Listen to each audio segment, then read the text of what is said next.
Bien, buenas tardes nuevamente a todos, jóvenes. El día de hoy, 15 de octubre, vamos a reponer la clase de la semana pasada que no pudimos tener por la cuestión del que yo estuve ocupado en lo del Congreso. Pero bueno, vamos a reponerla el día de hoy y bueno, continuamos el martes ya clases normales, una por semana. Bueno, voy a apagar mi cámara y no sé si ya ven la presentación.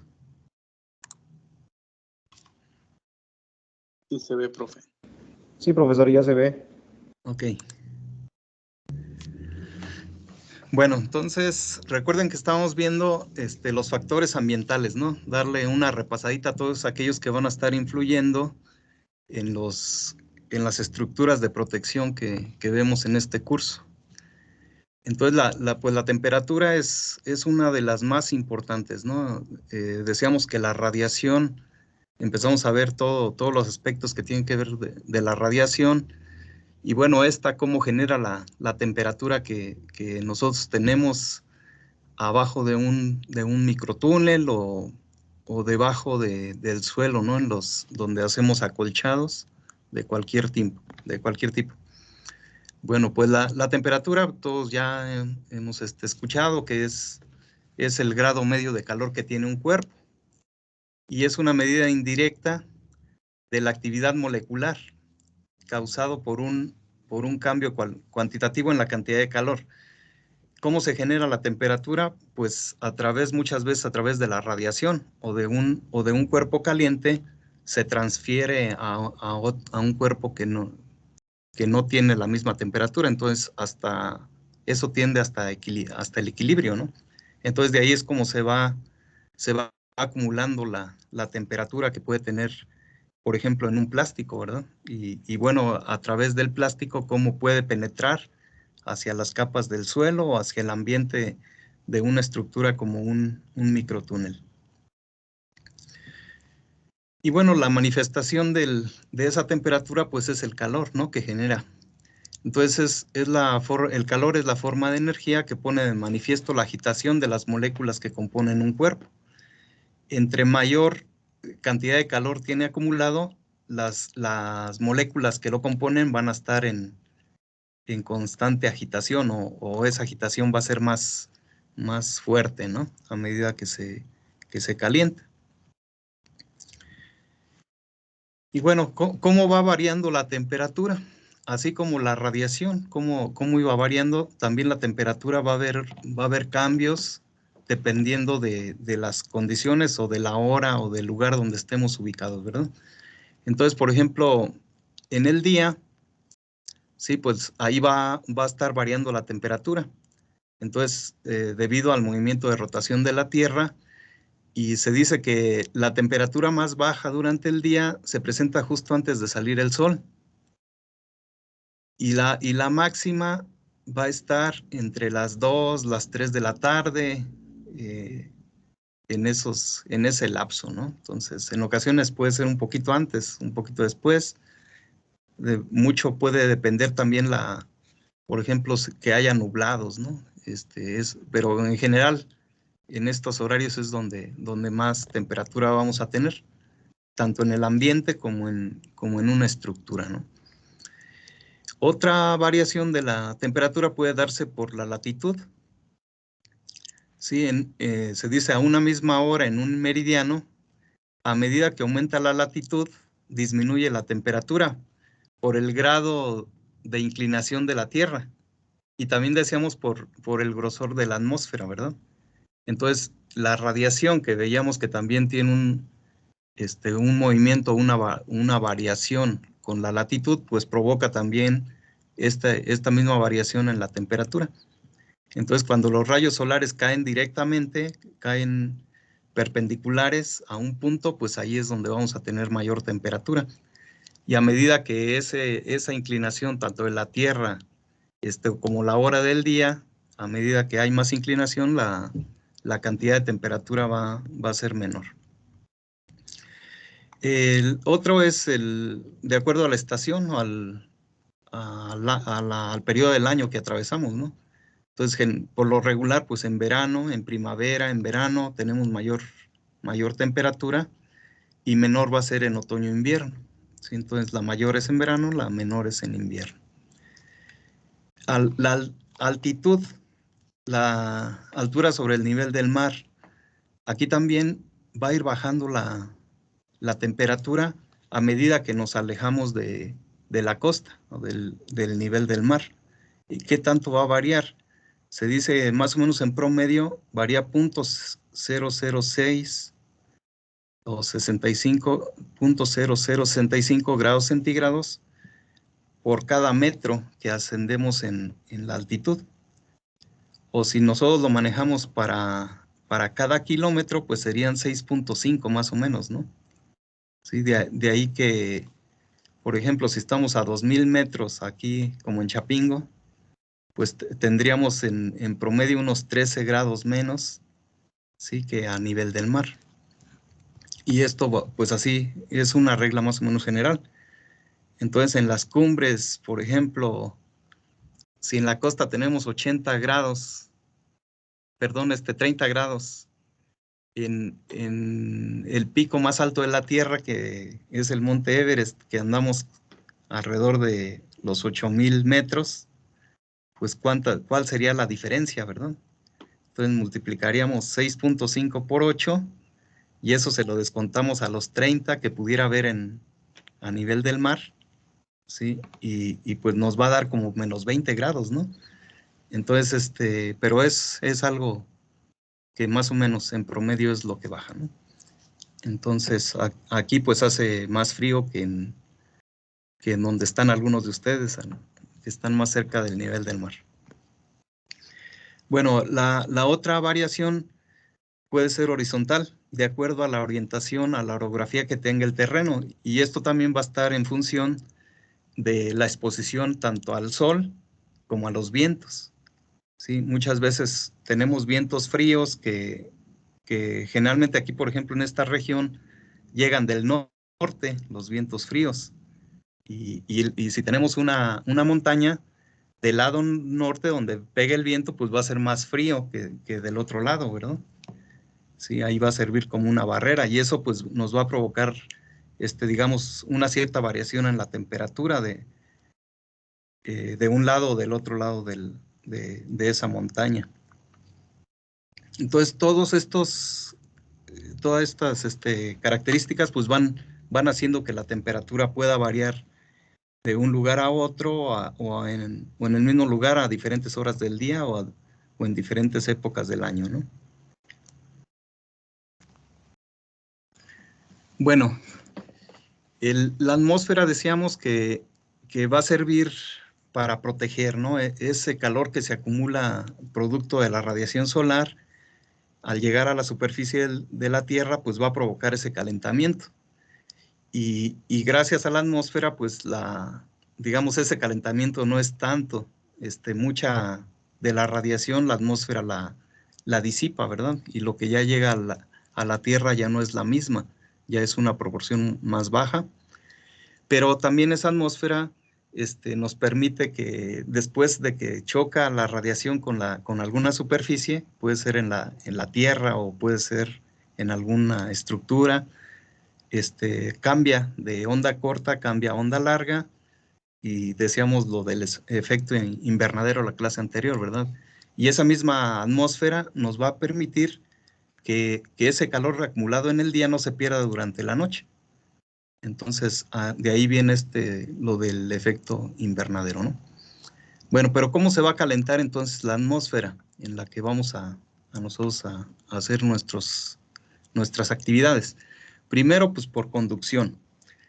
Ya les explicaba hace ratito que bueno, cuando dos cuerpos entran en contacto, si uno está más caliente que el otro, la temperatura de ambos, al estar en contacto, tiende a equilibrarse. Entonces, ahí, por ejemplo, si ustedes ponen la mano en una plancha, la temperatura es muy diferente. Estamos hablando de una temperatura bastante grande en la plancha, en la superficie de la plancha, y tu mano no está tan caliente. Entonces, al tocarla, inmediatamente se pasa la temperatura. Entre mayor sea la diferencia, el paso de la temperatura es muy rápido, es más rápido. Y entonces ahí pues nos ocasiona la quemadura inmediatamente, ¿no? Eso sería la conducción. Y así es entonces como puede calentarse, digamos, la atmósfera. La Tierra, al recibir la energía solar, les decía, acumula ese calor o se va acumulando a medida que pasa el día y después tiende a salir, ¿no? A irse hacia el exterior por diferentes formas, ¿no? Una es conducción, otra es convección o infiltración.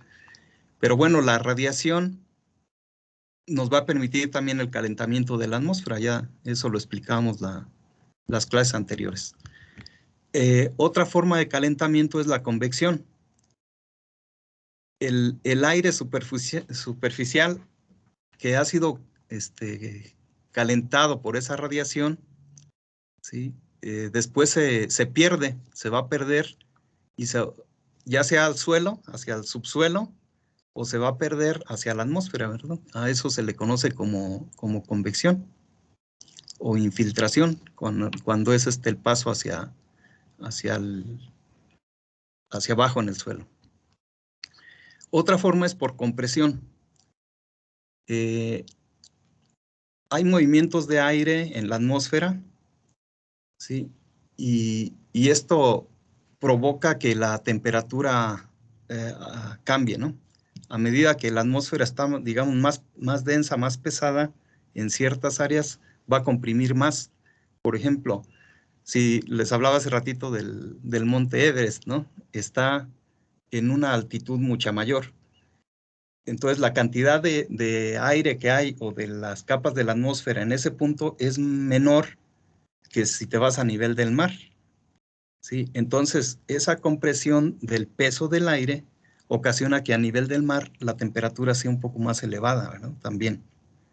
Entonces, hay ese factor que también puede estar ocasionando el calentamiento, ¿no? de la atmósfera. Y la otra es la advención, que es el transporte horizontal, es los movimientos de las masas, ¿no? De aire, que provocan, a veces el aire es caliente y a veces cuando viene, por ejemplo, del polo, hay masas de aire frío que cuando se juntan, pues ocasionan algunos fenómenos meteorológicos, ¿no? Como pueden ser huracanes, tornados, debido a ese choque, ¿no? Del aire caliente con el aire frío, y ocasionan esos remolinos, ocasionan ciertas cosas, ¿no? Incluso lluvias, muchas cosas, por esas masas de aire. Entonces, de esa forma se puede calentar, digamos, la atmósfera, directa o indirectamente, dependiendo de la radiación solar, ¿no? Bueno, pero en las plantas, ¿cuál es la importancia de la temperatura? Pues existen temperaturas cardinales en las plantas. También por ahí ya nos los han explicado en otros cursos, ¿verdad? Sabemos que hay plantas que tienen una temperatura, o todas las plantas tienen una temperatura máxima, una mínima y una óptima. Y hay otra que se le conoce como cero vegetativo. Bueno, la temperatura máxima, pues, es, digamos, la más alta con la que la planta todavía desarrolla. Si llega a pasar de esa máxima temperatura, pues la planta deja de hacer algunas de sus funciones o simplemente detiene su metabolismo.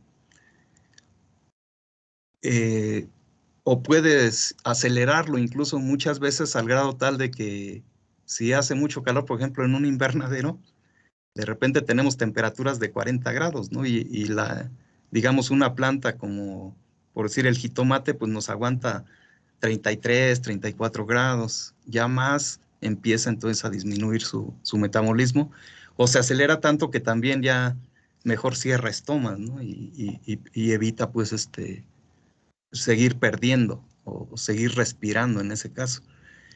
La temperatura mínima, pues igual sería aquella con la cual el cultivo aún sigue desarrollando, pero la más baja. La óptima, pues es aquella en el cual se produce el máximo crecimiento y desarrollo. Entonces, para muchos cultivos que usamos en invernadero, por ejemplo, decíamos jitomate, pimiento, pepino.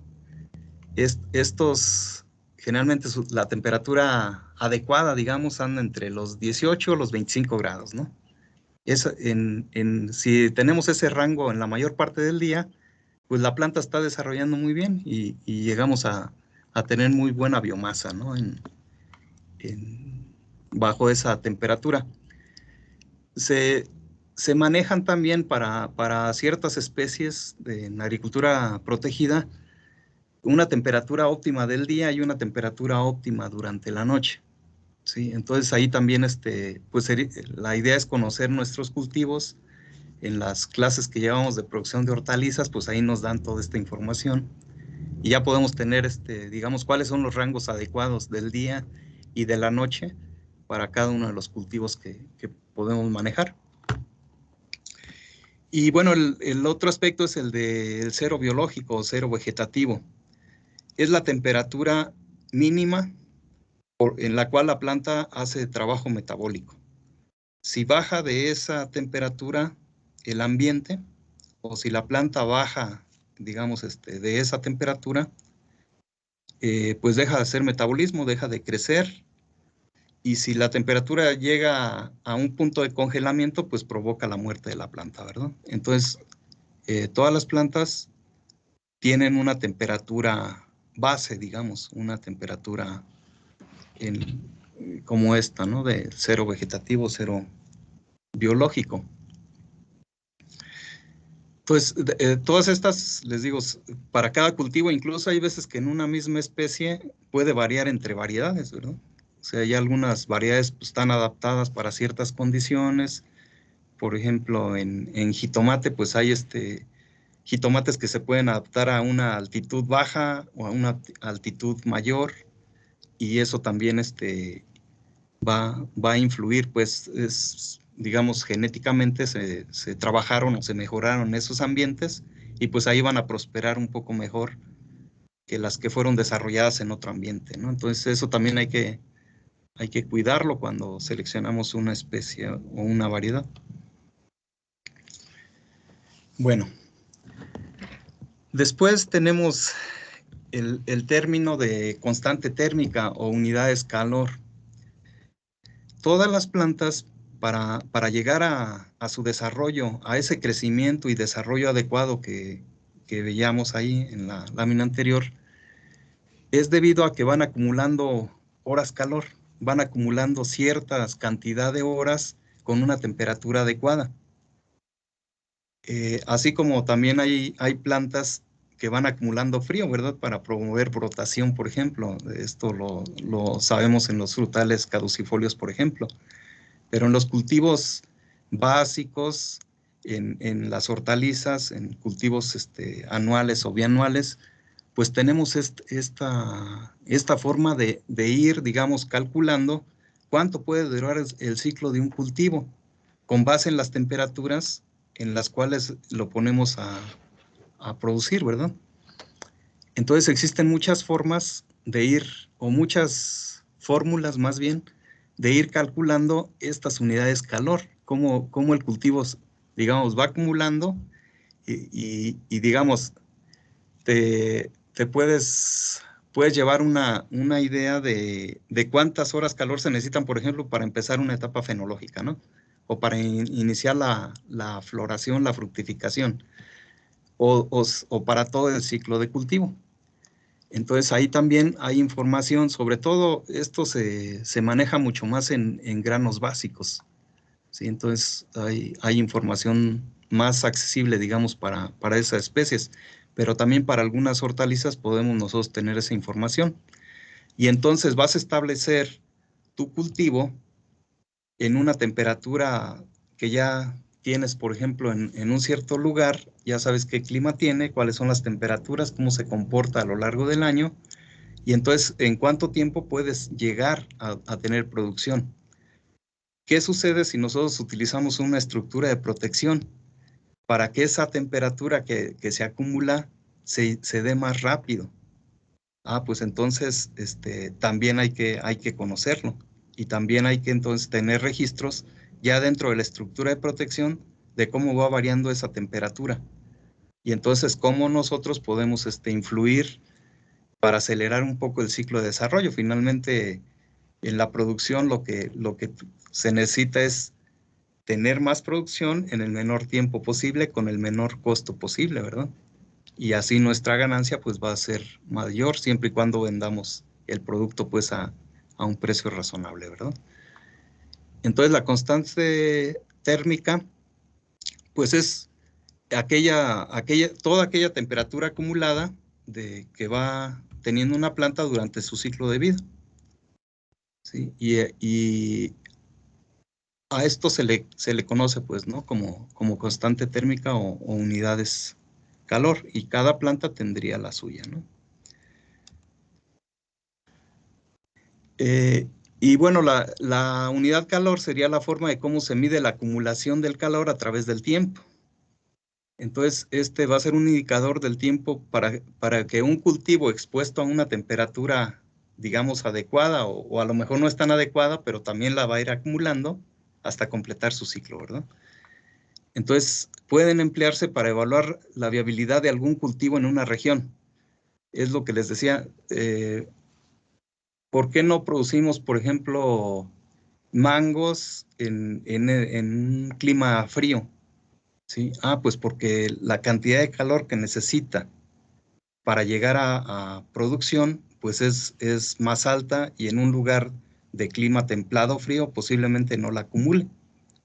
Y entonces, pues no es tan fácil pensar en un cultivo de clima tropical establecido en otra región, al menos que genéticamente lo vayamos modificando, ¿verdad? O al menos que le pongamos una estructura que le permita que esa temperatura adecuada que obtiene a campo abierto en una región se obtenga en otra. ¿Sí? Y entonces, esto también nos puede servir, digamos, para definir si es factible meter un cultivo nuevo en alguna región, ¿no? Y bueno, también cuánto va a tardar en cada fase fenológica, etcétera, ¿no?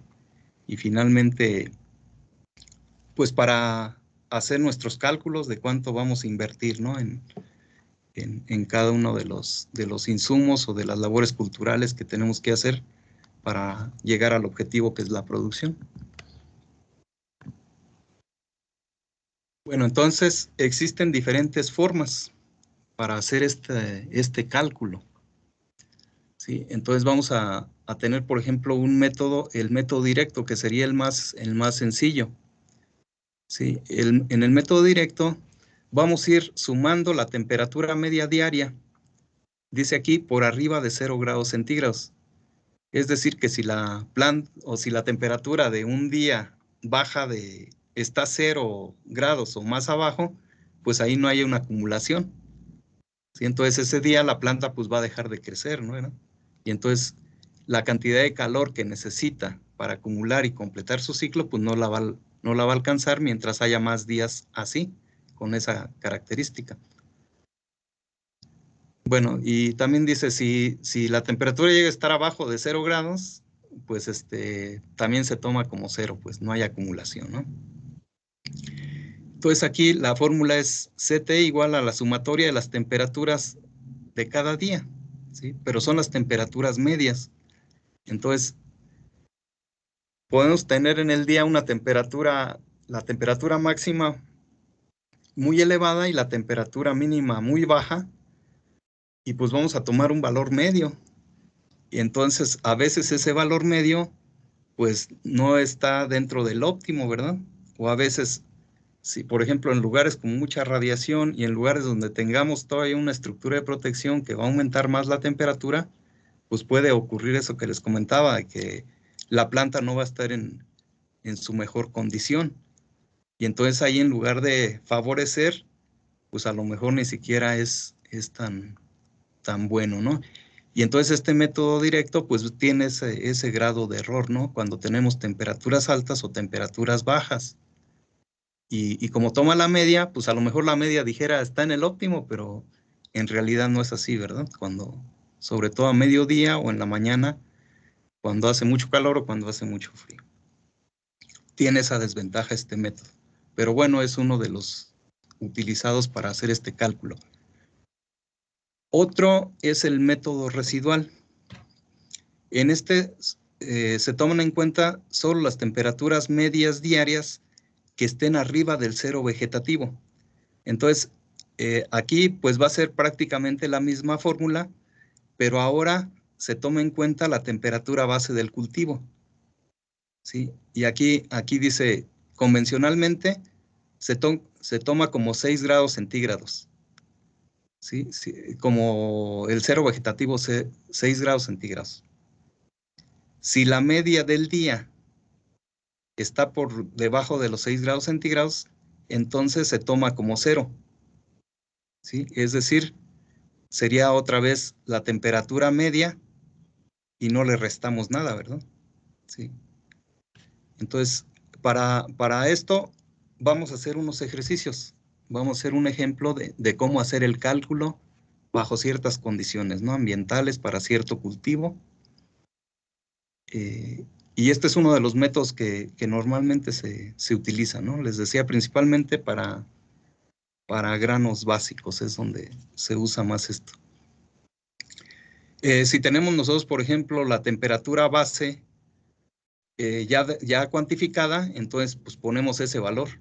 Por ejemplo, en el tomate es alrededor de 8 grados. Entonces podríamos poner 8 grados como nuestro cero vegetativo. Bueno, hay otros métodos. Está este método exponencial basado en esta ley de Van Hoff. ¿Sí? En este caso, el cero vegetativo lo toma como 4.5, es decir, un poquito más abajo, ¿no? Que el anterior. Y bueno, este es 2 elevado a la temperatura media menos el cero vegetativo dividido entre 10. ¿Sí? Entonces, es otra forma de calcular las unidades calor o la constante térmica acumulada.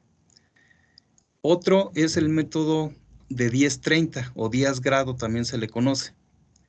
En este, por ejemplo, les comentaba en el método directo, no se toman en cuenta si la temperatura máxima o la mínima están por arriba de las óptimas, ¿verdad?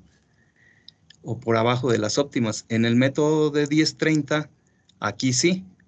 Entonces, este método también tiene un poco más de precisión que el inicial, ¿no? Que el método directo. Entonces, aquí toma en cuenta las temperaturas más bajas que afectan el crecimiento o las temperaturas más altas que también lo afectan. Y entonces aquí es la sumatoria. Los 10 grados acumulados van a ser la sumatoria de las temperaturas diarias, mínima, más la máxima. Y aquí se le resta 10, ¿sí? Menos 10 sobre 2. Esta, digamos, es la fórmula para cuantificar este método. Entonces aquí dice, si la temperatura del día es menor a 10 grados centígrados, se toma como 10. Y si la temperatura máxima es mayor a 30 grados centígrados, también se toma como 30. ¿Sí? Entonces siempre va a estar moviéndose en este rango de 10 a 30. ¿Sí? Si tenemos, digamos, 33, no vamos a sumar 33, sino 30. Si tenemos 9, no vamos a sumar 9, sino 10. Y bueno, se aplica esta fórmula y también es otro método que se puede utilizar. Hay otro método que se le conoce así como de unidades calor. Este es parecido al exponencial, ¿sí? Pero aquí toma en cuenta la duración del día. Entonces aquí, por ejemplo, dice, las unidades calor va a ser la sumatoria, ¿sí? de 0.83 n, que sería la duración astronómica del día en horas. ¿Sí? Por ejemplo, aquí nosotros tenemos días a veces de más de 12 horas, ¿verdad? O a veces de 11 horas, cuando menos. ¿Sí? Hay que convertirlo en horas y minutos, ¿verdad? Lo convertimos a decimales y ese sería el valor que ponemos aquí. Y ya después, ya es como el método residual, ¿sí? T menos el cero vegetativo. Hay otro que le conocen índice Helsing. Se basa en la temperatura y ahora el fotoperiodo, ¿sí? Pero se obtiene para cada etapa fenológica. ¿sí? Entonces aquí podemos hacer el cálculo, digamos, para la etapa vegetativa, para la etapa de floración, para la etapa reproductiva o la etapa de producción ya final, ¿no? Y aquí tomamos en cuenta la duración media del día, la duración de la etapa fenológica, ¿sí? ¿Y cuál otro? Bueno, y las horas, ¿no? También las horas del día convertidas a decimales. Entonces son los métodos que existen para hacer este cálculo. Y bueno, nosotros vamos a ver unos ejemplos de esta forma de calcular las unidades calor.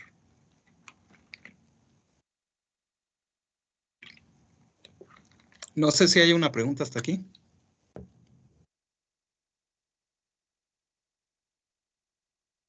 No, profe. Okay. Bueno, vamos a ver dos problemitas, ¿no? Que son que podemos calcular con algunas de estas fórmulas. Vamos a utilizar aquí, por ejemplo, un cultivo de sandía, pensando en que vamos a tener una estructura de microtúneles para las primeras etapas de desarrollo del cultivo. Recuerden que los microtúneles no se mantienen durante todo el ciclo, ¿sí? Solamente son para las primeras etapas. Y vamos a comparar con una producción a cielo abierto o a campo abierto. Y aquí vamos a tener algunos datos, ¿no? de las temperaturas. Pues aquí lo que nos interesa pues es las unidades calor, ¿verdad? Y pues la temperatura, digamos, es la que va a mandar aquí. Aquí los datos que aparecen aquí van a ser estos para el mes de enero, ¿sí? Entre el 15 y el 20 de enero, a campo abierto vamos a tener 7 grados, mientras que en el microtúnel vamos a tener 9, ¿sí? Por esa temperatura que se acumula un poquito más, ¿no? Bajo una estructura. Después del 21 al 25 de enero, ¿sí? Ya la temperatura ya subió un poco más, tanto a campo abierto como al microtúnel. Y así hasta el 31 de enero, ya un poquito más alta, y aquí también un poco más alta. Ya después, los siguientes meses, vamos a tomar el valor, esto pues esa manera de ejemplo, vamos a tomar el valor promedio del mes. ¿Sí? Entonces en febrero a cielo abierto hay 15 grados y en el microtúnel hubo 18. En marzo 17 contra 21. En abril y en mayo ya va subiendo, ¿no? Acá ya no vamos a poner las temperaturas porque ya aquí ya hemos sacado al cultivo del microtúnel. Y entonces una vez que sacamos el cultivo del microtúnel, pues ya utilizamos la temperatura de cielo abierto, ¿verdad? Ya no es necesario, bueno, ya el cultivo ya no va a tener protección. Entonces la siembra va a iniciar el 15 de enero. Y dice aquí, y se va a mantener 40 días bajo microtúnel. ¿Sale? ¿Cuánta precocidad podemos obtener? Si el cero vegetativo de la sandía es de 8 grados, y para llegar a producción necesitamos 1250 unidades calor, ¿sí? Para que la planta llegue a cosecha. Y luego para el cálculo vamos a utilizar el método residual, que es este que está aquí abajo, ¿sí? Donde vamos a sumar las temperaturas diarias, ¿sí? Y les vamos a restar el cero vegetativo de la sandía, que sería 8. Ojo, cuando esto pues es para facilitar pues el ejercicio, lo conveniente es que tengamos aquí la temperatura media diaria, ¿sí? De todo enero o desde el 15 de enero, pues que es cuando empieza el cultivo, hasta el último día, ¿no? de la cosecha. Entonces aquí, este valor de 1250 unidades, pues nosotros lo tenemos que conocer, ¿sí? O lo consultamos en la literatura. Les digo, para básicos sí a veces es fácil encontrarlo, pero para hortalizas o para ese tipo de cultivos a veces no es tan fácil. Entonces aquí, Serían los dos valores que necesitamos. Bueno, tener los datos de las temperaturas medias diarias y tener las unidades calor.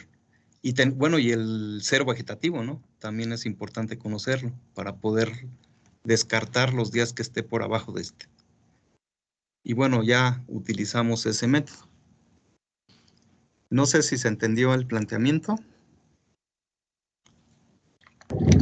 Sí, profe, es de las unidades calor, puede venir una ficha técnica del cultivo. Así es, de ahí podemos sacarlo, esa información. Les digo, Ah, es muy común que lo encontremos en básicos, pero a veces en hortalizas no es tan fácil, habría que rascarle un poquito, ¿no? Pero sí hay mucho trabajo de investigación sobre esto, ¿no? Para acumulaciones de unidades calor. Ahí podemos encontrar esa información. Y bueno, los datos estos de la temperatura, pues nos vamos a la estación meteorológica más cercana, o si nosotros llegamos a tener un aparato en el que nos registre esto, pues también, ¿no? Y ya poderlo aplicar así como va pasando la temperatura, pues tener un termómetro de máximas y mínimas adentro de nuestra estructura, o bien si es a campo abierto también, ¿no? Bueno, no sé hasta ahí si estamos bien. todo bien, profe. Ok. Bueno. ¿Cómo vamos a resolver entonces este problemita? Primero, decíamos el método residual, ¿no? En enero teníamos ahí diferentes temperaturas, ¿verdad? Pero también tenemos periodos con una temperatura determinada. Entonces, me voy a regresar para que recuerden cómo está. Miren, del 15 al 20 son 7 grados a cielo abierto y 9 en microtúnel, ¿verdad? Y así nos vamos a ir para cada periodo. Entonces, del 15 al 20 de enero son los primeros 6 días. ¿Sí? Entonces, la planta va a estar 6 días a cielo abierto y 6 días también en microtúnel. Y vamos a tener dos condiciones.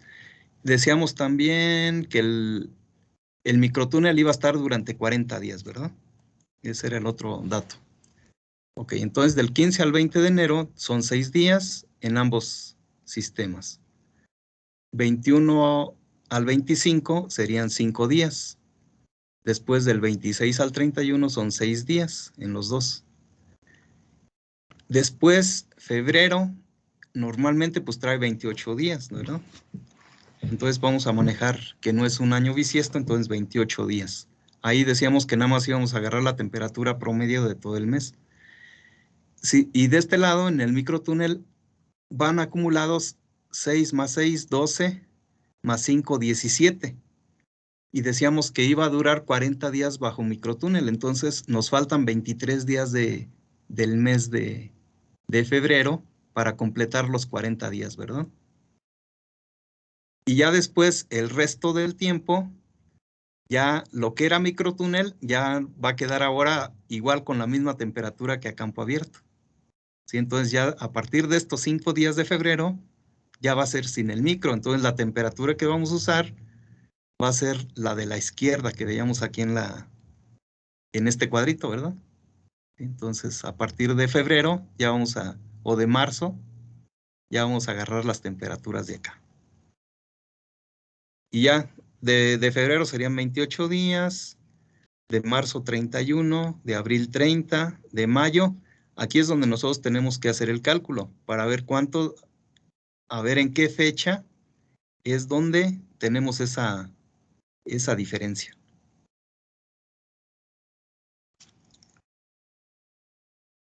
Bueno, entonces vamos a empezar así a resolver esa situación y cómo llegamos a ese valor. Entonces, tenemos aquí entonces cielo abierto y microtúnel. Para los primeros 6 días de enero, del 15 al 20, decíamos, vamos a multiplicar, acuérdense que es la sumatoria, ¿sí?, de la temperatura que se va acumulando, ¿sí? Entonces, en este caso, la temperatura del ambiente era 7 grados, ¿sí? Durante estos primeros 6 días. Entonces, vamos a multiplicar 6 días por la temperatura del ambiente menos el cero vegetativo. El cero vegetativo eran 8. Entonces, aquí no hay acumulación, ¿verdad? De temperatura para cielo abierto. ¿Por qué? Porque 7 menos 8 pues, nos da una diferencia negativa, ¿sí? Entonces aquí serían menos 1. Durante 6 días por menos 1, entonces no tenemos acumulado nada. Tenemos más bien 6 grados abajo, ¿sí? Aquí no se acumularon, aquí se perdieron. En cambio, en el microtúnel, vean, tenemos 9, es la temperatura del ambiente, menos el cero vegetativo, que es 8, entonces ya tenemos ahí un gradito por cada día. Entonces 6 por 1, 6. El acumulado está aquí entre paréntesis. Serían 6 grados. Y aquí empieza a haber ya diferencia entre un manejo con el otro, ¿verdad? El siguiente periodo es de 5 días, del 21 al 25, ¿sí? De enero. Entonces 5 días lo vamos a multiplicar por 10 menos 8. 10 fue la temperatura del ambiente menos el cero vegetativo, que es 8. Entonces aquí 10 menos 8, 2. Por 5, 10. Y aquí le vamos a sumar lo que acumuló de los periodos del periodo anterior. En este caso no acumuló. Aquí le vamos entonces a restar los 6 grados que no acumuló acá, ¿verdad? Entonces serían 6, 10 más menos 6, pues nos quedarían 4 acumulados, ¿verdad? Esto sí ya es positivo. En cambio, en el microtúnel, ¿sí? Aquí ya la temperatura era 13 grados, menos 8, 13 menos 8, 5. Por 5 días, 25. Y así vamos a ir sumando a lo que veníamos acumulado del periodo anterior. Y entonces serían 25 más 6. Aquí ya tenemos 31. Siguiente periodo. Para terminar enero, nos faltarían 6 días.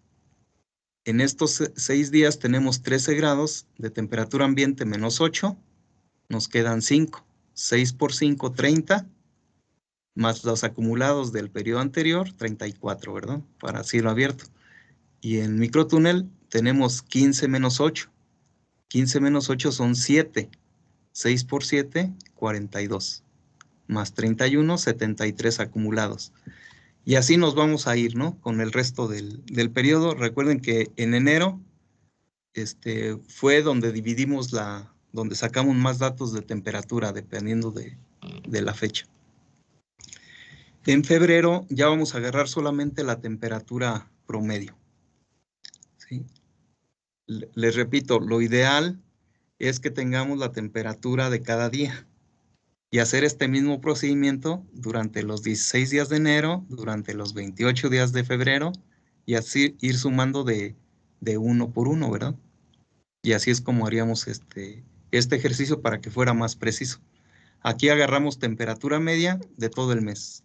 Fueron 15 grados, menos 8 serían 7, ¿sí? Aquí durante los 28 días, ¿sí? El periodo va a ser todo el mes, entonces 7 por 28 nos da 196, más los acumulados del periodo anterior, 34, nos dan ya 230. Y para el microtúnel, ahora tendríamos 23 días que nos faltaban para que den los 40, ¿verdad? Aquí son 12 más 5, 17 de enero, más 23 que nos hacen falta de febrero. Y aquí todavía la temperatura, pues son 18 grados dentro del microtúnel. 18 menos 8 son 10 grados. Por 23, 230. Más lo que había acumulado el periodo anterior, ya aquí tenemos 303 acumulados. ¿Sí? Entonces estas van a ser las unidades calor, ¿no? Ya acumuladas durante ese periodo. Bueno, aquí nos hacen falta 5 días de las plantas que estaban bajo microtúnel. ¿Sí? Entonces, el resto del tiempo de febrero pues acá ya lo consideramos todos los 28 días en cielo abierto, pero en microtúnel nos faltan considerar 5 días que ya va a tener la temperatura igual que acá, ¿verdad? Ya van a ser 5 menos 8, 15 menos 8, ya serían 7. 7 por 5, 35, más lo acumulado, 338. ¿Sale? Entonces aquí ya notamos diferencia. Ya después de aquí, las dos ya van a ser igual, ¿no? Entonces, la diferencia de acumulación de calor te la va a dar el microtúnel, ¿sí? Y precisamente, pues es algo de lo que se busca al utilizar una estructura de protección de este tipo. Acelerar un poco nuestro ciclo de desarrollo del cultivo, ¿no? Y bueno, ya para los otros días, en marzo, aquí vamos a agarrar igual a temperatura media, 17 grados, que ahora para los dos casos ya va a ser lo mismo, ¿verdad? Entonces, 31 por 17 menos 8, que serían 9. 31 por 9 nos da 279, más la acumulada, 230 nos da 509. Y ya de este otro lado, pues aquí el valor, va a ser el mismo, 279, pero la acumulada ya era mayor, entonces aquí nos da un valor más alto. Entonces, así, marzo, decíamos que teníamos que acumular 1250, por lo tanto todavía nos falta tiempo, ¿no? En los dos sistemas. Abril igual, van a ser 30 días completos. La temperatura es 20 menos 8, serían 12. 12 por 30, 360 de los dos lados. Más lo acumulado, 869 a cielo abierto, 977 bajo microtúnel. Ya aquí ya nos vamos acercando a las unidades calor que demanda ese cultivo, ¿no? Bueno, aquí el siguiente paso, este es el que deben de poner atención. ¿Cómo le hacemos para saber si en mayo se va a ocupar todo el mes o no? Aquí, como ya estamos acercándonos a los 1250, entonces vamos a hacer este procedimiento. 1250 unidades que el cultivo necesita, le restamos 869, que es lo que acumuló hasta el 30 de abril. ¿Sí? Entonces aquí nos da 1250 menos 869, nos hacen falta 381 unidades calor. De la temperatura media de mayo, ¿sí? Si le restamos los 8 del cero vegetativo, nos quedan 14, ¿sale? Entonces, esta diferencia, ¿sí? La dividimos entre 14 para que nos diga en cuántos días de mayo se completan las 1250 unidades calor. Así es como le vamos a hacer.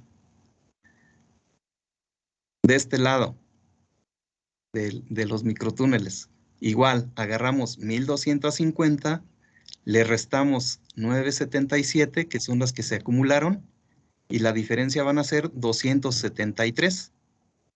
¿Sí? Es menor, ¿verdad?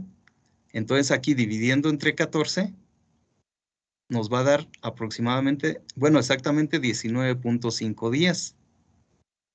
Aproximadamente, ¿qué valor dice? 20 días, ¿no?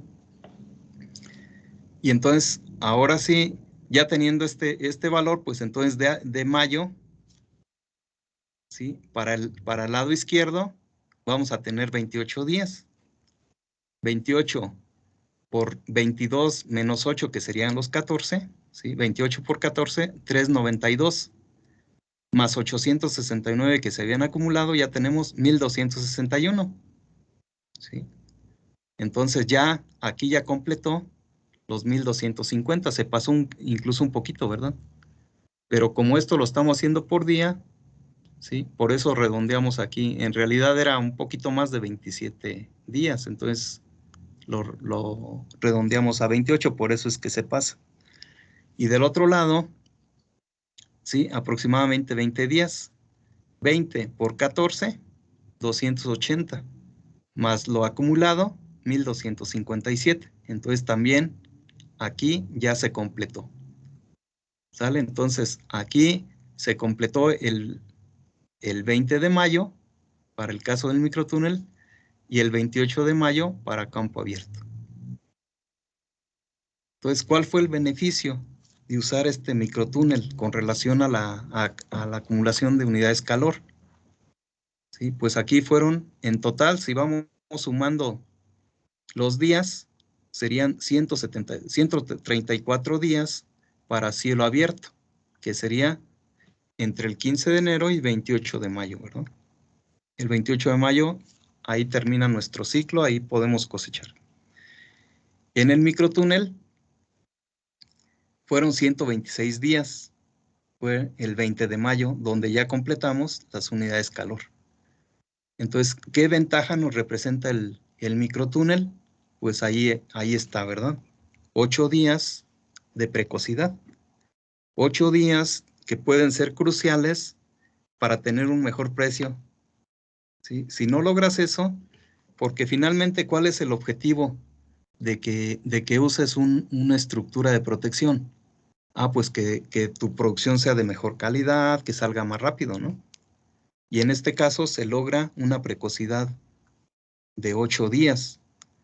Entonces, si los productores convencionales están sacando el 28 de mayo, tú tienes una semanita, ¿sí? Y aquí puede ser que tú, al ser el primero, acuérdense que en este tipo de cultivos la oferta y la demanda es con base en la producción que tenemos y el precio se basa en oferta y demanda.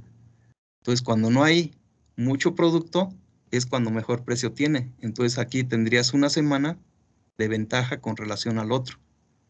¿Qué tanto tienes que vender más caro? Pues lo suficiente que te pague el microtúnel. Si no lo vas a vender para pagar el microtúnel, pues mejor no lo pongas, ¿no? ¿Sí? Entonces, todo lo que es producción bajo estructuras de protección, mercado, y tienes que pensar en el beneficio, en el precio, que va a ser, se esperaría mayor, pues, mayor precio acá. La otra es que también puedes tener una mejor calidad, ¿sí? Que si no tienes una estructura. Y entonces esas ventajas te permiten vender a mejor precio y con ello poder pagar la estructura, ¿no? que vas a colocar. ¿Preguntas?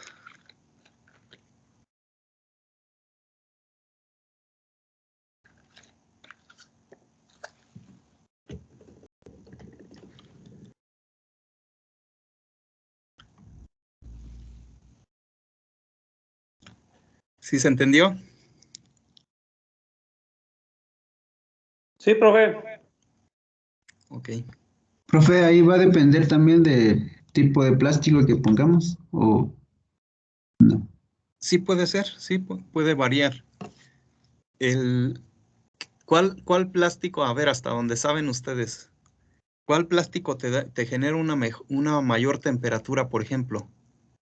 Obviamente que también no te afecte al cultivo. Aquí vean, como estamos a inicios de año, las temperaturas todavía son frescas, pues, ¿no? De hecho, aquí estas temperaturas no es de un lugar cálido, es de un lugar más templado, ¿verdad? Por eso llegamos a tener hasta temperaturas de 7 grados, y las máximas acá andan en 22, ¿no? Aquí, por ejemplo, en Chapingo las temperaturas medias son como de 17, 18 grados. Entonces es un lugar un poco más caliente que aquí, ¿verdad? Donde se puede cultivar sandía. Entonces, ¿cuál color o cuál tipo de plástico te da más temperatura? Acuérdense, hay transparentes, de los que son comerciales para microtúnel. Hay transparentes, pueden haber lechosos, ¿sí? Aunque los lechosos más bien se usan para macrotúneles, no para micros. Entonces, normalmente son transparentes, pero lo que puede variar es el grosor de la cubierta. Entre más grosor tengas, la acumulación de calor, o más bien la pérdida de calor durante la noche, es menor entre más grueso sea tu plástico. que si utilizas uno muy delgadito, la pérdida de calor es mucho más fácil, ¿no? Y entonces no te genera mucho beneficio. En cambio, si utilizas una cédula más gruesecita, entonces ahí sí te puede conservar un poquito más. Y puede haber esa diferencia que veíamos aquí de 2, 3 graditos, ¿no? Y pues esa es la diferencia y eso es lo que nos da que obtengas las unidades calor 8 días antes para esta estructura. Sí, en microtúneles, les repito, casi no, lo más común es utilizar plástico transparente. Ahí no vamos a utilizar pigmentados porque son mucho más caros, ¿no? Y generalmente también el grosor que se utiliza, estamos hablando de a veces de 60 o 70 galgas, 60, 80. O sea, son muy delgaditos, tan delgaditos o más que los acolchados. ¿Alguna otra pregunta?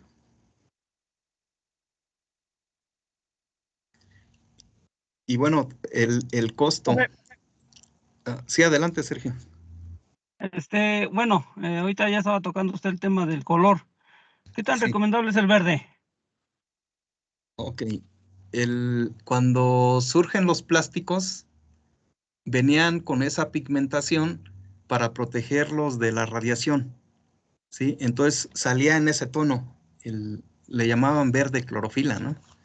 Y ya, si se dan cuenta, ya en la actualidad ya casi no se utilizan, porque van evolucionando. Ya se dieron cuenta que, por ejemplo, el pigmentado logras el mismo efecto o mejoras el efecto, por ejemplo, de paso de la radiación, de que transformes la luz directa en luz difusa. Y con el blanco lechoso lo obtienes. En el caso de los microtúneles, normalmente no se utilizan pigmentados porque nos aumentan mucho el costo. Y aparte, en la película, como es muy delgadita, si le metes una partícula pigmentada, te ocasiona que sea más grosor. Y entonces ya no puedes hacer una lámina tan fina y el costo se incrementa, ¿sí? Acuérdense, en las estructuras de protección, te lo venden por kilo. Entonces, si tú compras un kilo de plástico delgadito, te da mayor rendimiento que si compras un kilo de plástico más grueso. Y entonces ahí es donde va la diferencia en el costo de lo que tienes que cubrir, ¿no? En una superficie determinada. Entonces, por lo común se utilizan así muy delgaditas, películas muy delgaditas y transparentes en este tipo para el caso de microtúneles, ¿no? Ya en el caso de acolchados para suelo, ahí sí puedes variar el tipo, dependiendo del color que ocupes.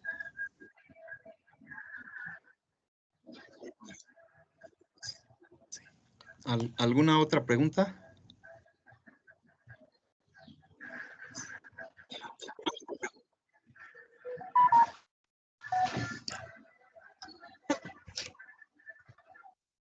¿Sí se entendió? Bueno, Sí, profe.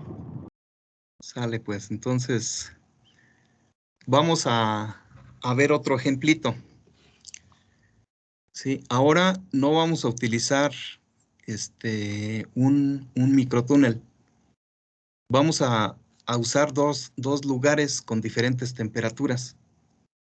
Entonces aquí vamos a hacer, para este ejemplo, siembra de ejote en Chapingo y en Cuautla, Morelos. Y en este caso el cultivo necesita 665 días grados para llegar a la cosecha. Es un cultivo no va a ser indeterminado, va a ser uno de mata, ¿no? De hábito determinado. Y aquí vamos a agarrar, no nos vamos a ir así de temperaturas por periodos, sino por meses completos. Entonces, aquí vamos a utilizar el método de 10-30 o 10 grado. Entonces, para este método necesitamos temperatura mínima y temperatura máxima. ¿Sale? Entonces, aquí tenemos marzo, abril y mayo. En este periodo va a salir el cultivo. ¿Sí? Tenemos Chapingo y Cuautla, decíamos, Morelos. Chapingo tenemos mínima 9 en marzo máxima 25. Abril, mínima 13, máxima 27. Y en mayo, mínima 14, máxima 29. En cambio, en Cuautla, mínima 15, máxima 28. En marzo, mínima 18, máxima 30 en abril. Y en mayo, 21 y 33. ¿Sale? Entonces, con esta información, agarrando este método de el días grado, vamos a sacar entonces nuestro cultivo. Acuérdense, si llegáramos a tener temperaturas mínimas menores a 10, es lo que nos dice este método, se toma como 10. Aquí nada más aparece esta, ¿verdad? La primera. ¿Sí? Entonces aquí no vamos a agarrar 9, sino 10. Y la temperatura máxima, si es mayor de 30, se toma como 30. Entonces aquí vamos a tener también solamente la última, ¿verdad? Aquí en lugar de 33 vamos a agarrar 30. Ahora, la pregunta es, ¿cuál es la fecha de inicio de cosecha en ambos lugares? ¿Y cuántos días se logran de precocidad? Aquí, ¿cuál va a ser más precoz? Así a simple vista.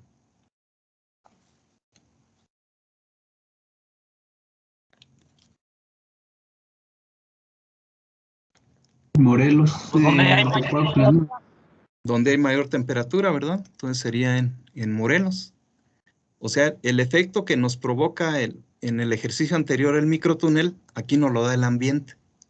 Y entonces, por eso a veces también en algunos ensayos de este tipo, por ejemplo, comparan un lugar de clima templado con un lugar de clima ya más cálido. Y de esa forma, pues, la planta va a llegar más rápido a madurez en el clima cálido. Entonces, el ambiente nos puede estar provocando entonces eso que nos hizo el microtúnel, ¿no? En un solo lugar. Afortunadamente, pues en México tenemos muchos climas, ¿no? Y podemos, entre una región cercana, digamos, aquí Cuautla, pues está 1 hora, 15 minutos, ¿no? Relativamente cerca. Bueno, aquí entonces vamos a agarrar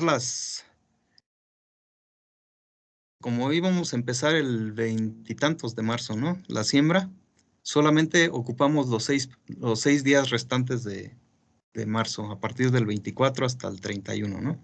O del 25 me parece que decía. 25 al 31 son 6 días. 26, decía. 26, ok. Del 26 al 31 serían 6 días. Entonces este es el valor en días. Y después vamos a agarrar la temperatura, ¿sí? que nos daba en Chapingo, que eran 10 grados la mínima, más la máxima, ¿verdad? Mínima más máxima, menos 10 sobre 2. ¿Sí? Entonces aquí pues, nos queda lo que está dentro del paréntesis, serían 10 más 25 menos 10, pues 12.5. Por 6 serían 75 las unidades acumuladas, ¿no? En Chapingo. Y en Cuautla tenemos 15 y 28. 15 más 28 menos 10 nos quedan 16.5. Aquí ya multiplicados por los 6 días nos dan 99. Entonces ahí empieza desde los primeros 6 días ya tenemos un poco de diferencia. En abril, ahí son los 30 días, ¿sí? 30 son 13 mínima más 27 máxima menos 10 sobre 2, nos quedan 15. 450 más 75, 525. Y en Cuautla, aquí lo que queda dentro son 19, ¿sí? Al hacer esta operación, entonces 19 por 30, 570, más 99, 669. Ok, ya nos falta poco, me parece.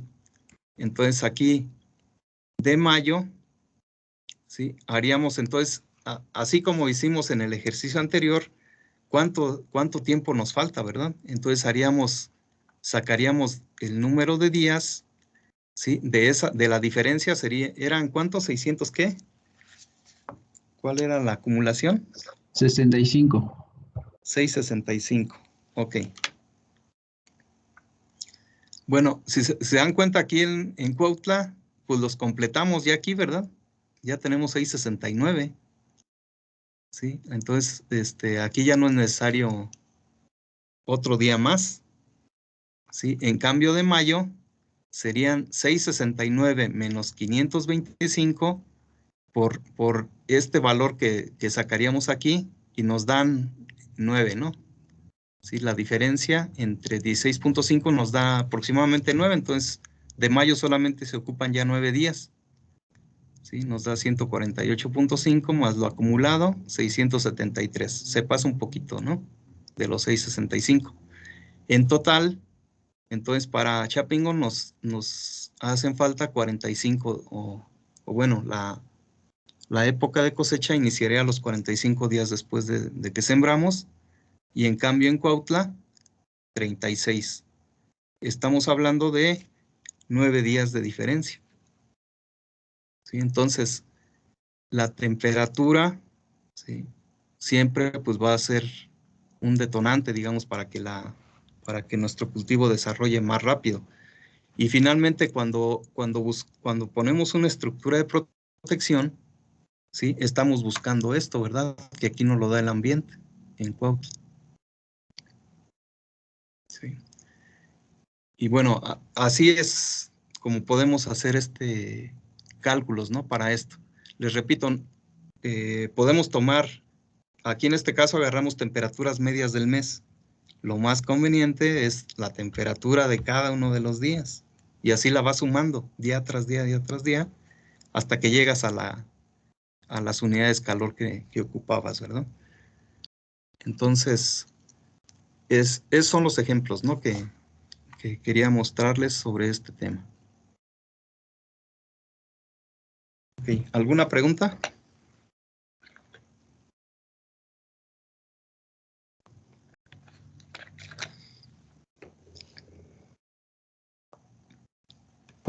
No, profe.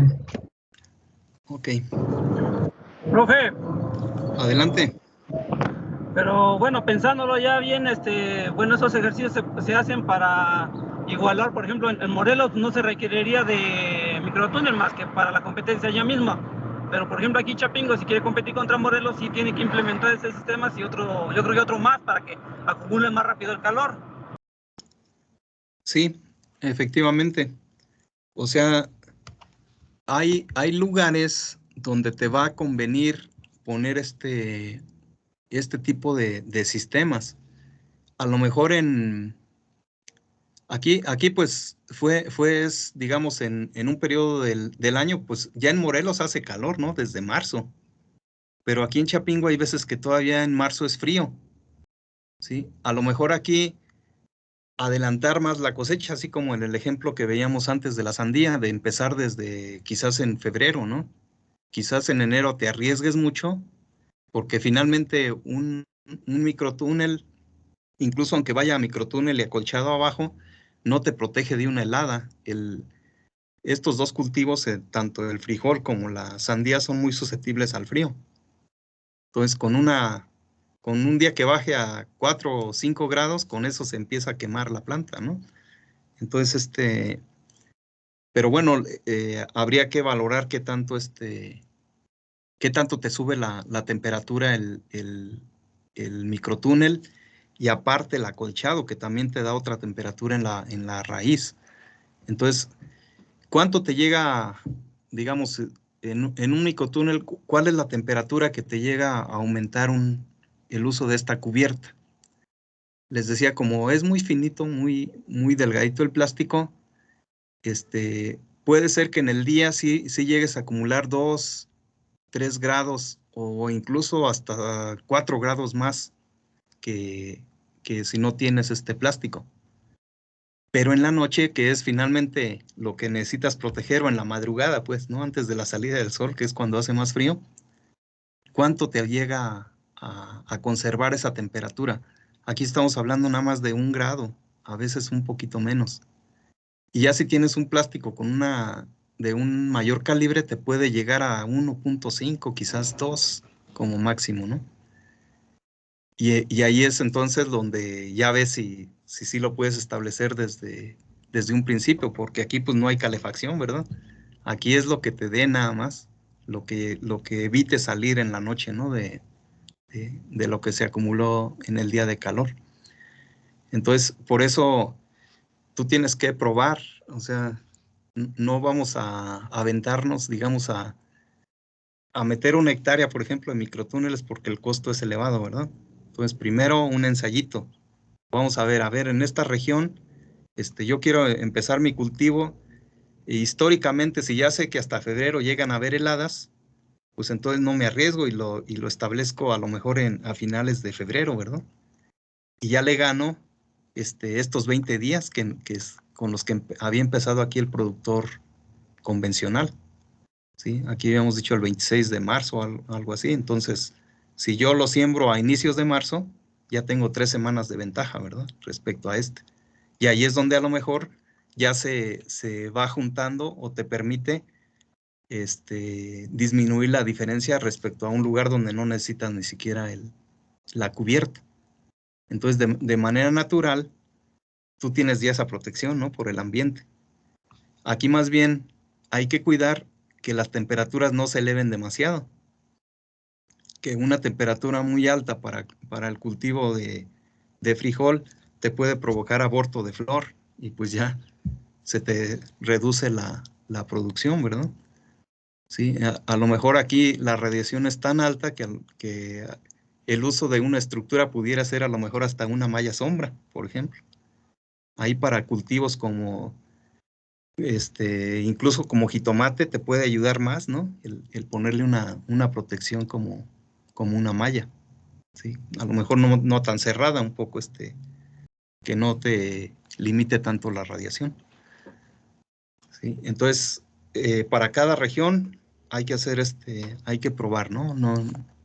No es tan fácil, pues, decir, aquí lo voy a implementar porque yo ya vi que ya tomé acolchados y ya sé que funcionan para cualquier lado, hay que tener sus precauciones, ¿sí? Y sobre todo siempre tomar en cuenta la relación beneficio-costo, pues, ¿sí? Vamos a ver más adelante que incluso hay lugares donde un acolchado es suficiente, no necesitas el microtúnel. Y a veces un acolchado anda compitiendo con una producción en suelo con un invernadero, ¿sí? Entonces, ni siquiera ocupas una estructura de protección. El acolchado te puede dar respuestas, ¿no? Favorables a esto y con un costo infinitamente diferente, ¿no? Entonces, sí, eso sí hay que tomarlo en cuenta. Que sí, por ahí con alumnos de ciclos anteriores, sí me preguntaban, oiga, ¿puede poner microtúneles acá en Chiapas? Le digo, espérate, pues hay que tomar en cuenta las condiciones ambientales, ¿no? Sí, ya vimos los beneficios, incluso a lo mejor, pues, yo les decía, a lo mejor ni siquiera se ocupa el microtúnel. O sea, aquí en Cuautla yo no pondría un microtúnel, ¿no? Y la temperatura ambiente me lo da, entonces posiblemente con el acolchado tengo una calidad muy buena, ¿sí? Y una inversión no tan elevada como un microtúnel. En cambio, Chapingo, a lo mejor aquí sí es necesario, si quiero salir en una fecha temprana, pues poner ese microtúnel, ese acolchado, o hasta un invernadero, pues, ¿no? Todo va a estar en función de la economía. ¿Alguna otra pregunta, jóvenes?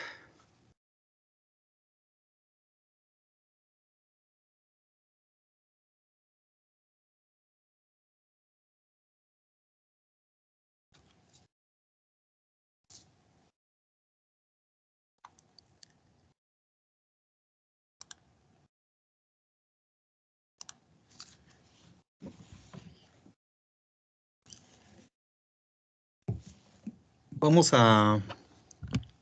bueno, era lo que quería hoy tratar, este tema. En la siguiente todavía vamos a ver algunos otros factores ambientales, ¿no? Que van a estar influyendo. Entonces nos quedan 10 minutitos, así es que si tienen preguntas, de una vez.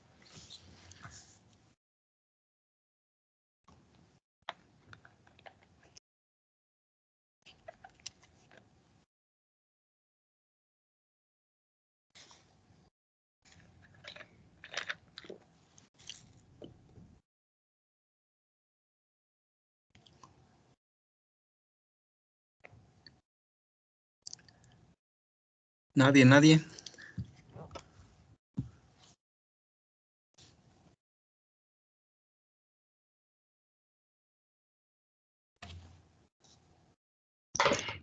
Todo claro, profe.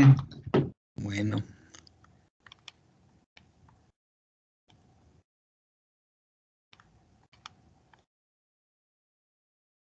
Entonces, no, todavía me queda bastante. Entonces vamos a aprovechar este tiempo. Vamos a empezar a ver otro factor que sería el viento. Nos quedan 8 minutitos.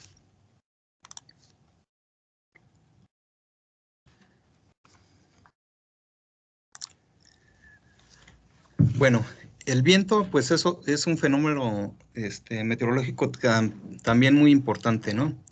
Cuando tenemos un invernadero, ahí, por ejemplo, pues nos reduce mucho el viento, ¿sí? Por la misma estructura nos va a impedir que el viento nos afecte, ¿no? Al interior.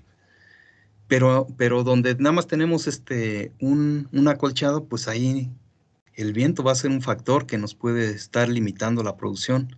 Si tenemos un microtúnel, el microtúnel sí nos va a ayudar a reducir el efecto, pero en ocasiones en lugares donde hay mucho viento, por ejemplo, pues ¿cómo ponemos un microtúnel? Seguramente se lo va a llevar, ¿verdad?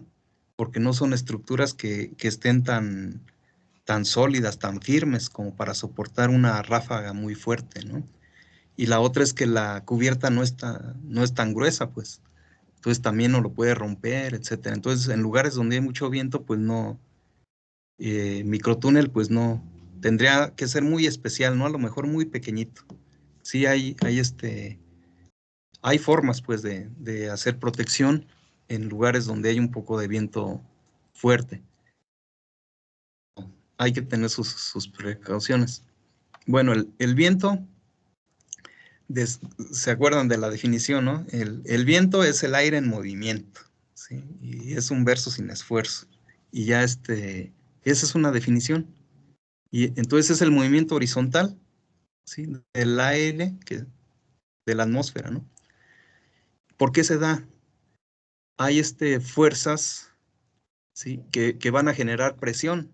Decíamos, esos desplazamientos de las masas, incluso de la atmósfera, que ocasionan cierta presión en un lugar, ocasionan aumentos en la temperatura. Y entonces al haber lugares más fríos y lugares más calientes en la Tierra, llegan a encontrarse. Y eso provoca entonces que haya movimientos, ¿no? En la atmósfera de ese aire, por esas fuerzas, pues, de presión, de fricción que se generan, ¿no?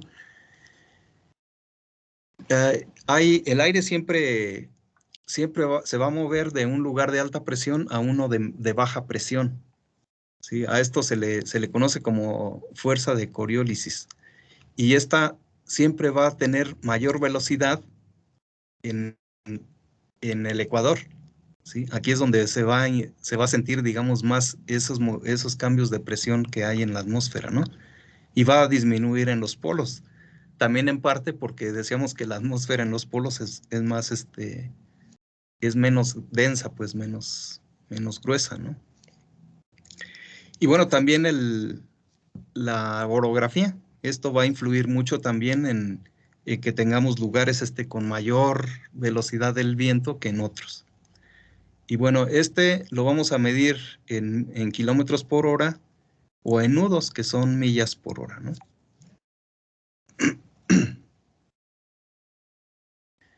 Bueno, entonces el viento, pues es el movimiento de masas de aire que se da por diferencias de presión, ¿sí? Esas diferencias de presión son causadas por ascensos y descensos en las temperaturas, ¿no? En diferentes lugares. Ya explicaba nomás. Viene viento frío del norte, aquí en los lugares más templados, más calientes, pues chocan con esas ráfagas y se provocan los movimientos que en ocasiones son tan fuertes que ocasionan los tornados, huracanes, las tormentas tropicales, todo eso, ¿no? Muchos fenómenos. Bueno, va a haber algunos tipos de vientos. Los vientos periódicos, que sería la brisa del mar, brisa de la montaña. O sea, generalmente va a haber un desplazamiento cuando estamos en el mar, la temperatura del agua, que como es un volumen muy grande, generalmente es templada, ¿verdad? Es como un amortiguador los grandes volúmenes de agua. Entonces ahí va a estar más calientito, se va a desplazar de lugares, decíamos, de mayor presión a menor presión, los cuales van a ser hacia el continente. Entonces siempre va a haber un movimiento de la brisa del mar hacia el continente. Y esa puede llegar hasta las montañas, ¿verdad? Y de repente, por el otro lado, sale también una brisa, ¿no? Que se desplaza de las montañas. Entonces, otro tipo de viento, pues son los monzones. Y esto se forman también por la diferencia de las temperaturas entre el mar, en los océanos y el continente. Entonces va a provocar un movimiento de aire, ¿no? En verano, por ejemplo, el continente se calienta más, ¿sí? Entonces aquí la circulación del aire, se da mayor circulación del aire por ese mismo calentamiento, ¿sí? Provocado por la radiación. Entonces también hay un desplazamiento, digamos, más rápido, y como en verano ese mismo calentamiento ocasiona que haya evaporación de la humedad que existe, provoca entonces la acumulación o la formación de la lluvia, ¿no? Y entonces los monzones van a ser generalmente un viento que va a estar acompañado de lluvia. Después, los otros tipos de vientos son los locales, el de barlovento y sotavento. Entonces, ¿se acuerdan por ahí los esquemas que veíamos, ¿no? De que el que entra al continente, pues es el barlovento, y el que sale una vez que pasa la orografía es el sotavento, ¿no?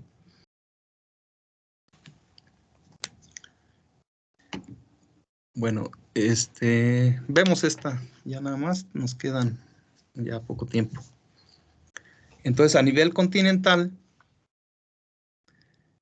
vemos entonces, aquí, si empezamos aquí arriba, dice vientos del oeste. Entonces, decíamos, generalmente van a haber vientos que van a ir del mar hacia el continente, ¿verdad? Sí. Entonces, chocan con la orografía, hay desplazamientos, ¿sí? Pero generalmente vamos a tener aquí en la parte alta del continente y en la parte baja, ¿sí? Estos vientos que se les llama del oeste, ¿sí? Y esos van a tener ese movimiento, pues pasan el continente y salen por el otro lado, ¿no? Se mantienen, aquí va la línea, ¿no? Las flechitas aquí se provocan. Aquí por abajo también están los otros. Después ya en los océanos que están entre continentes, pues aquí podemos tener también los vientos alisios. Estos vienen en sentido contrario a los del oeste, ¿sí? Entonces hay vientos alisios y hay también los contralisios, que serían los contrarios, ¿verdad? Bien, aquí en la parte del Ecuador, ¿sí? Aquí es donde decíamos hay mayor desplazamiento de las corrientes de aire, ¿no? Aquí no está, digamos, tan frío. Y entonces esta parte va a haber también muchos vientos, pero exactamente en el Ecuador, en el centro, como que los vientos se desplazan hacia los dos lados. Y aquí se les conoce como calmas ecuatoriales, que no son tan fuertes, digamos, ¿no? Entonces toda esta parte del centro del planeta. Y bueno, ya decíamos los alisios, los que van en contra de los vientos del oeste. Y bueno, al chocar con los continentes pueden provocar entonces vientos como los que veíamos ahí, los monzones, o al chocar corrientes de aire fríos que vienen de los polos con los calientes que están aquí al centro, pues provocan otro tipo de movimientos, ¿no? Pero digamos, los comunes serían los del oeste, los alisios, ¿sí? Y bueno, esta parte de las calmas ecuatoriales. Pero en todos lados, pues hay viento, hay movimiento de aire, ¿no? En todas las regiones del planeta. Bueno, no sé si se escuchó esta última parte, porque me dice que el internet ya está un poco deficiente. Sí, profe, sí se escuchó bien. Ok, bueno. Pues entonces, hoy lo dejamos aquí. Ya va a ser hora de mi reunión, entonces nos veríamos el martes nuevamente. Sale, profe, hasta luego. ¿Sale? Gracias. Sí, nos vemos entonces. Hasta luego, Gracias, profe. profe. Hasta luego. Sí, adiós.